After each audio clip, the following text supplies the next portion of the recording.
My parents are from the same place. They're both from Ujiji.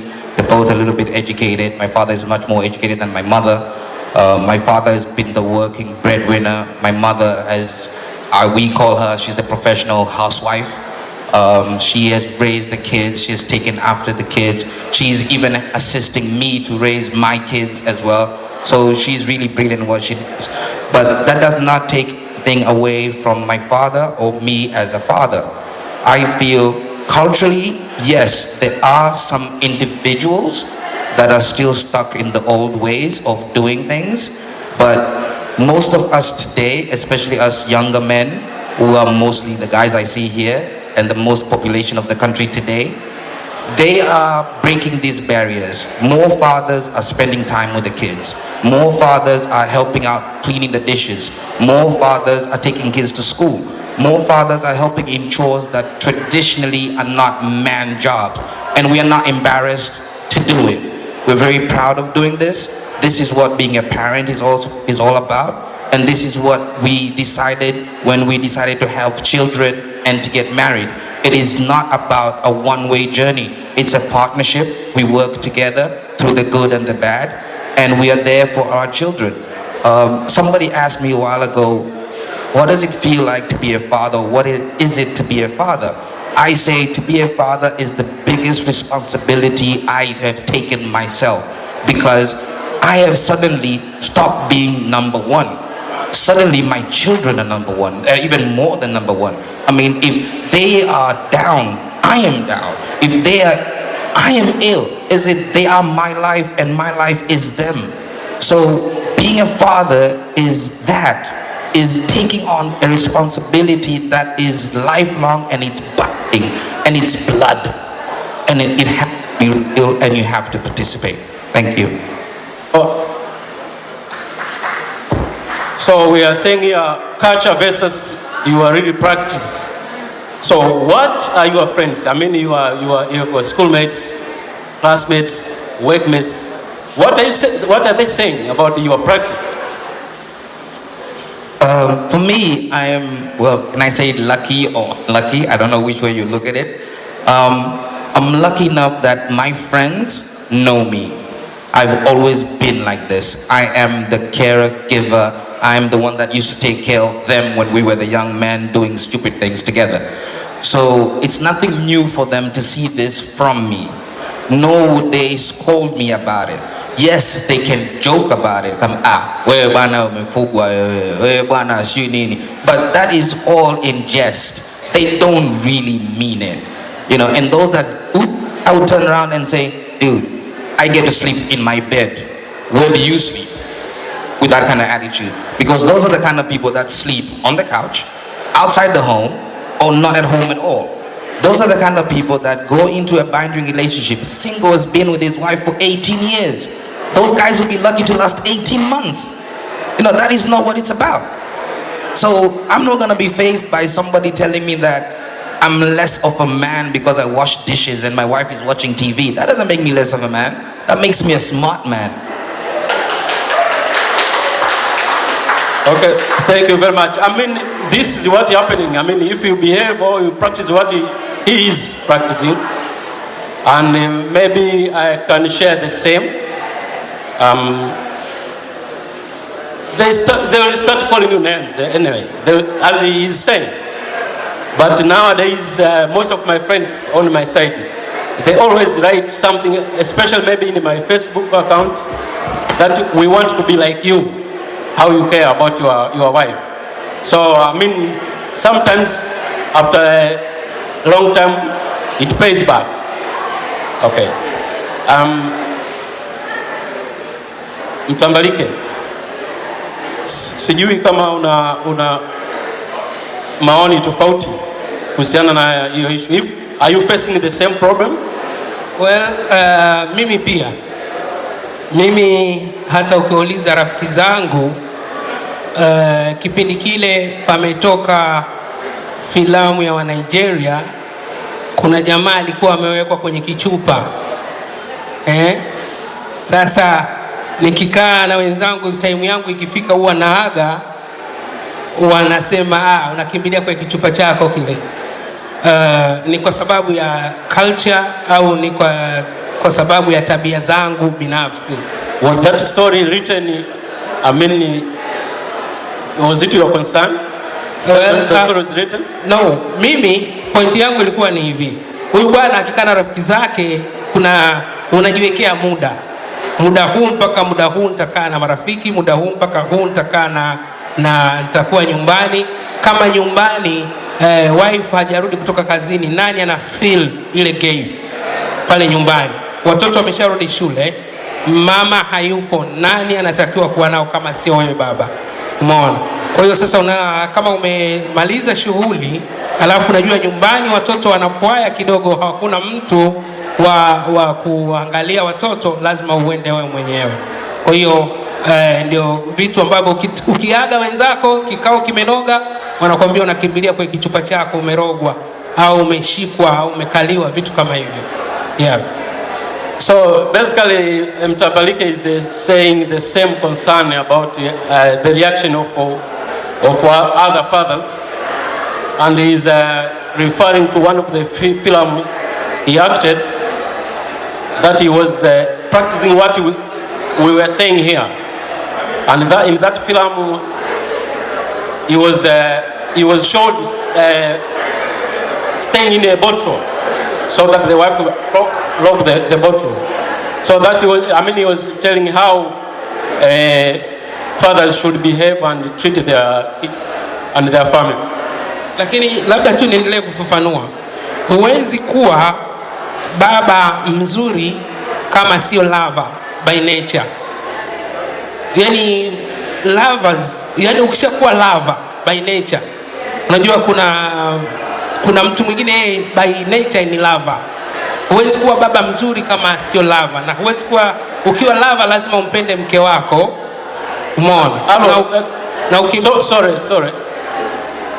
Please, can you have your attention, please? We have a lot of talkings here. Well, huwezi kuwa baba mzuri kama huna mapenzi, na kama una mapenzi lazima utampenda mke wako, na kama unampenda mkeo lazima mtagawana majukumu. Na hasa sisi wengine tuwajasiriamali, wake zetu wanafanya kazi, time ya kutoka kwenda kazini na time ya kurudi hapa katikati. Kama wewe unampenda mkeo, automatically utakuwa unapenda watoto wenu, na kama unapenda watoto wenu lazima utasimamia. Kuwa baba sio kuweka mkate na pesa au na kulipa school fees tu. Kuwa baba ni pamoja na kuhakikisha malezi ya watoto wako, tabia zao. Kama sisi wengine watoto wetu wameshaanza kuwa teenager, umri wao wanapobalee, kuna vikwazo gani? Kama uko nao karibu unaweza usielewe. Kama ukai na watu wazima kufundishwa, au ulivyokuwa unabalee majibu ulivyokuwa unajibiwa, au ulikuwa kuna wakati unaweza hata ukamnyanyulia kauli mzazi, lakini kama sio mwerevu unakuwa huwezi kuelewa kwamba haya ni makuzi, huyu ana tabia mbaya, huyu anakwenda vipi, huyu hafanyi homework, huyu anakosa sana shuleni. Lakini yote haya yanapendeza ni kwa sababu unakaa nao karibu. Lakini kwa nini mimi niko hivi? Ni tofauti na wenzangu kidogo. Mimi miaka yetu tuliozaliwa, mimi nimezaliwa miaka ya kati ya 70. Kipindi kile elimu Dar es Salaam huko mikoani zilikuwa kidogo si nzuri. Wazazi wangu mimi baada ya kufika umri wa kwenda shule walinipeleka kijijini kwa bibi mzaa mama, ndipo nilipoenda kusoma. Kwa hiyo tangu niko na umri wa miaka 6 nilikwenda kwa bibi kijijini mpaka nikamaliza ile standard 7 kule. So nilikosa malezi ya baba ya karibu, na ukikosa hivyo vitu unakuwa sio friend tena. Huo muda ukipita mpaka ukaja ukaenda O-level kwenda mbele, unakuwa sio rafiki sana wa baba. Kitu ambacho mimi nilikikosa ndicho sitaki watoto wangu wakikose. Lazima nikae na watoto wangu, lazima nione makuzi yao, lazima niwasimamie mwenyewe. Hii ni experience yangu dogo. Okay, thanks very much.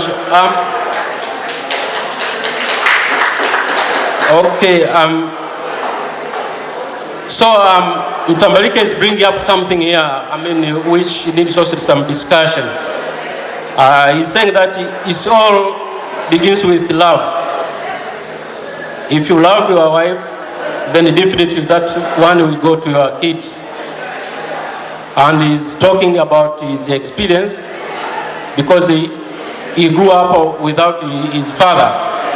So he knows what he has been missing, and he doesn't want his children to miss also. So that's why he's very close to his kids. On the same, maybe Mr. Evans. Yeah. Love issue. How relationship with your wife contributed to the relationship with your kids, or as a father?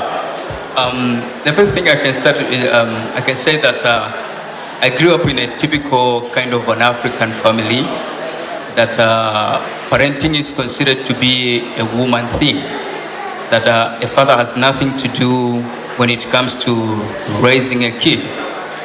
And the same thing that my brother Singo here has gone through, I also gone through. I don't know what is father's love. I grew up without a father, and I had to look on my mother for everything. And it has caused me a lot of pain when I was a small kid, because I was trying to look at my friends, they are playing with their fathers, and I was asking myself, what is my father? And if there is any question that my mother has to answer every time, when I was a young boy growing up, it was, what is my father? And what's wrong with my father? Is he dead or no? And he was telling me, no, he's not dead. He's alive. But it affected me when I was a young man, but it has taught me a very big lesson about who is a father. And if I can put it simply, I can say it taught me a father to be a person who has three key attributes. One is love, two is care, and three is guidance.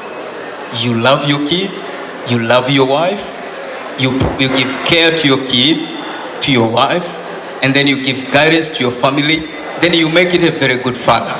And that is what I'm committed to. Not just myself, but I'm trying to challenge a lot of fathers that you need to show love to your kids. We grow up in a certain kind of family setting that children are even not allowed to get close to their fathers.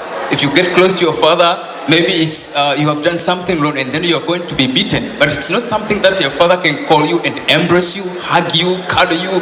That's not something you can see. But it taught me that is something that it makes you a father, showing love to your children, showing love to your... Because if you don't love your wife, where can your children learn about love?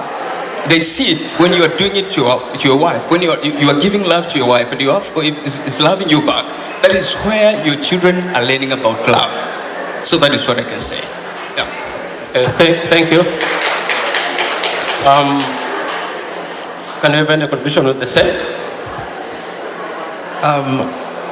Naturally, I'm going to agree with that. I'm still married for 12 years, happily. So clearly, I must be doing something correct on the love side. Yes, love is very important for the children, between the parents. But I would add that I do have friends or relatives or colleagues that the parents are not together anymore, but the love they show and have for their children is real, because they're keeping their differences away from the children. Yes, they have their issues, but if you are able to have your issues behind closed doors and not in front of the children, that means the children will never get to feel or see that, and you can maintain the equality amongst you. You don't want your children to grow up saying, I love mommy more than I love daddy, because daddy is always screaming at mommy, or mommy is always throwing things at daddy. You don't want that to happen for your kids, because that sends out the wrong message completely. So I do have experiences, as I said, and the love is crucial, but it's the love of the children that you have that will keep you sane. If you don't have the love, you will go insane. Maybe for a long time now we don't see fathers or dads speaking about their concern on the fatherhood. So, I mean, why do we, I mean, keep mom when we don't want to talk about our concerns as fathers? Anyone can? I think there is what we call like toxic masculinity. I can say that thing. What's it? Toxic masculinity. We grow up made to believe that men don't have to talk their challenge. Men don't have to talk when life becomes hard. So you have to get it, to move on with it. And that's why we normally don't like to share our concerns. But I can say, as a father, you are facing with a lot of concerns. For instance, my case, I'm trying to raise my child in a certain set of standards, a certain set of behavior. And you are trying to think of how is he learning and growing when he's in school. You give something, you believe that he'll be growing up to be well-disciplined, a honest person, but you have another kind of socialization that is teaching your child another thing. So in most cases, you find it hard to compromise between the two. And sometimes they're coming back from school, they become with another kind of behavior and everything. And as a father, you feel like this is giving me a lot of concern. Will my kid make it up quite well, become a honest person, a very good person? Or is he going to get socialized and learn some other things from other kind of life and socialization? That was one of my most concern, I can say. Maybe hatuzungumzi sana issue zetu, concern zetu kuhusiana na malezi kama wazazi, kama baba. Kwa nini hatupendi kuzungumza? Well, mimi kidogo tofauti. Mimi najaribu kufuatilia au kuzungumza. Watoto kwa kipindi cha sasa hivi wana simu. Mimi na mtoto mkubwa yule ana simu. Simu wanaingia Google sana, na wanapoingia internet au Google wanapata habari nyingi sana. Kwa umri wao watapenda vitu vinavyowapendeza wao. Watapenda mipira, watapenda music, watapenda film na kadhalika na kadhalika. Sasa kama huna muda au kuangalia, kwa nini international school watoto wanaenda na simu shuleni? Ni kwa sababu jinsi wanavyokuzwa kwamba umri fulani, hata hapa tunakosea, hata tukiangalia bodi ya filamu kuna vitu tunakosea. Ni lazima mzazi uwe na tabia nyumbani, time fulani TV ndio inawashwa. Uwe na tabia kama baba unaangalia taarifa za habari. Watoto wanavyokuwa wanakop. Kama baba huangalii taarifa za habari, husomi gazeti au magazeti, au hurudi na gazeti hata ukaliweka pale mezani, watoto watapata wapi hiyo tabia? Kwa hiyo ni vitu ambavyo watoto wetu wanaposhika simu, narudi nyuma naenda mbele narudi nyuma, wanaposhika simu nawaambia, wengi wataangalia Diamond Kiba, wataangalia, mtoto wangu anapenda sana, ataangalia Ronaldo, anajua history za Ronaldo. Lakini unapokaa naye unatakiwa, au huwa namwambia mimi mtoto wangu kwamba usi deep kwenye mambo ya Ronaldo. Una mpango wa kuwa mcheza mpira? The big is no. Una mpango wa kuwa team coach? Hapana. Una mpango wa kuwa mwanamuziki? Hapana. Sasa kama hivyo ndivyo, kwa nini usiconcentrate au katika Google usigoogle katika HGL au HGE? Yeye anataka kwenda kusoma, yuko ameweza kumfuata kwenda kusoma business. Usigoogle sana huko. Kwa hiyo muda wako mwingi kwenye simu utumie kwa kitu ambacho unatarajia kukifanya baadaye, na sio kwa umri au kwa kupata sifa tu kwa kitu fulani. Kwa hiyo haya ndio malezi tunayotakiwa tukue. Lakini nyumba nyingi za kwetu, ukiingia saa 4 asubuhi TV imewashwa. Saa 3 asubuhi mtu anachoangalia anafanya kazi muda gani, muda wa kuangalia TV muda gani, hakuna ile discipline katika nyumba, hamna. Usipoiweka hiyo wewe kama mzazi nyumbani kwako, basi unategemea kuna vipindi watoto wataangalia ambavyo sio vya umri wao. Umeelewa? Na muda wa kulala pia watoto ni mzuri, ni muda fulani. Lazima ujue mpaka muda fulani watoto wao wameshaenda kulala, kwa sababu hata kwenye TV kuna muda zinawekwa picha za aina fulani au vipindi vya aina fulani. Hicho kitu katika tamaduni zetu na wazazi wengi hawakinoti, hawakijui. Hata filamu kwa mfano za bongo movie, akinunua bongo movie anaweza kwenda kuangalia na mkwe na mtu yeyote, haina ile culture ya kujua filamu ni hadithi. Inaweza kuwa humu ndani kuna hadithi yoyote ile ambayo mtoto haruhusiwi kuiona.